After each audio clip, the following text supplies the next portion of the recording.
We're not done talking about CD Projekt Red's next dive into the story between V and Johnny just yet. In fact, we're here with the voice and stylings of Johnny Silverhand, Keanu Reeves himself. Welcome. Thank you. It's a pleasure to be here. Likewise. Well, Phantom Liberty introduces us to an entirely new location in Night City. It's called Dogtown. It's this devastated place. It's controlled by a militia. But I think you know more about it than I do. So how would you describe it to players? Night City has its own kind of levels to it. And I think Dogtown is kind of going down to a darker place. It's dystopian. It has a tension to it and this undercurrent of kind of violence, you know, like, and struggle. You know, can I swear? Yeah. Shit's gone down in Dogtown. Oh, I like that tagline. Yeah, and it's just, you know, I mean, hopefully it'll be fun for people to play there. It's hard to believe that there's an underbelly to the underbelly that is Night City, right? Yes, Yeah, I'm a little scared, but in a good way. No, it's a good way. I mean, we're all kind of we're all moths to the flame, aren't we? And there's a lot of flame in Dogtown. Well, if anyone can take it on, it's V, so that certainly gives me the confidence. Yeah, V's a survivor. Exactly, oh yeah. You know?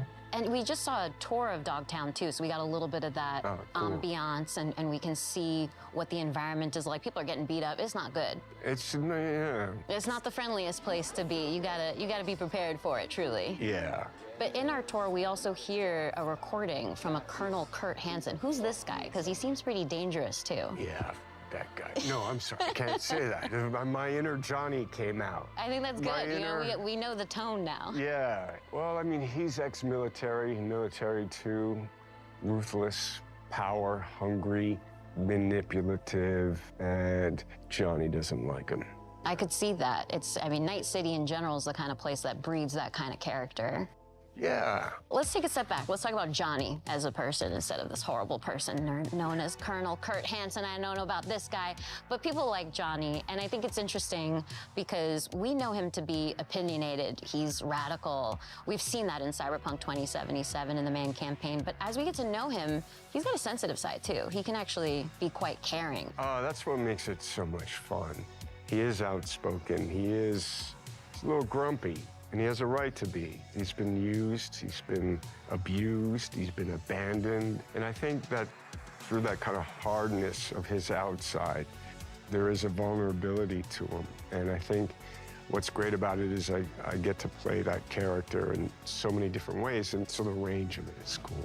And especially for the player, you get to see these moments in flashbacks. You start to understand he's a product of his upbringing, truly, of his surrounding. Well, let's not get carried away. I mean, we can start talking about nature and nurture. I'm sorry, I keep dropping into Johnny. But, yeah, I like his anger. I like his passion. I like what he stands for. He's really just looking for a fair shot. And I love that he's kind of going through music, that there's an artist side to him. And, you know, I got some great speeches. There's all these moments with Johnny where a tiny little thing, you know, elicits this really fun response. You can flip him off and he double birds you back. Like, I love those kind of moments. Or rock. I think another interesting lens of looking at him as we get into Phantom Liberty is his dynamic with Solomon Reed. So what can you tell me about Johnny's relationship with Idris Elba's character? I think Solomon has some things in common with Johnny in the sense of the military, the sense of being used, abused. You know, it's in the title, right? They're fighting for a liberty. You know, Solomon's kind of trying to reclaim his life, you know, and Johnny's doing the same thing. You know, it's Cyberpunk 2077, so it might start off as revenge, and it might end as revenge, but I think sometimes he feels like he's lashing out at the wind, you know? And I think Solomon has been living out in the kind of the desert of his life, right? Kind of hiding and harboring. Yeah. But I think he also has that kind of soft and hard side to him as well. So as somebody who's very familiar with thrillers, because you've starred in a few, what do you think about Phantom Liberty makes for a good spy thriller in particular? The quest to understand what's going on. So, and the kind of scavenger hunt of information, the mystery, the double crossing, what is true, what's fiction, what can you count on, you can't count on anything. That is really kind of amplified.